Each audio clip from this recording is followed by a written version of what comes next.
ریاستی حکومت کی جانب سے دی جانے والی اندرما ہاؤسنگ اسکیم کے تحت غریبوں کو مکانات کی تعمیر کے لیے 5 لاکھ روپے کی منظوری کے لیے سروے جاری ہیں، لیکن ضلع کے بہت سے اہل خاندان اس سے مستفید ہونے کا امکان نہیں ہے۔ اس کی وجہ یہ ہے کہ زمین کے اس ٹکڑے کے لیے پٹوں کی کمی ہے، جس پر غریب خاندانوں نے یا تو شیڈ یا جھونپڑیاں تعمیر کی تھیں، کیونکہ یہ زمین 1/70 act, A P scheduled area land transfer regulation act 1959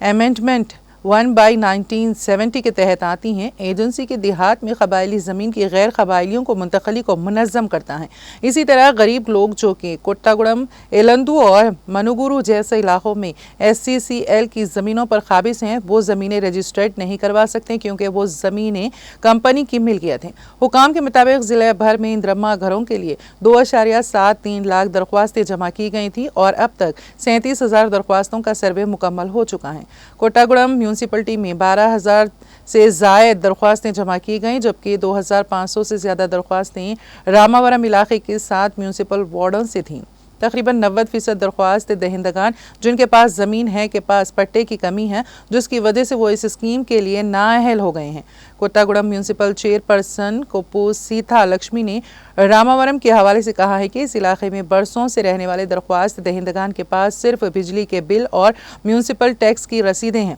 لیکن حکام ان سے درخواستیں قبول کرنے کے لیے ڈی فارم، پٹا، غریبوں کو سرکاری یا تفویض کردہ زمینوں کے لیے جاری کردہ اور رجسٹریشن ڈیٹ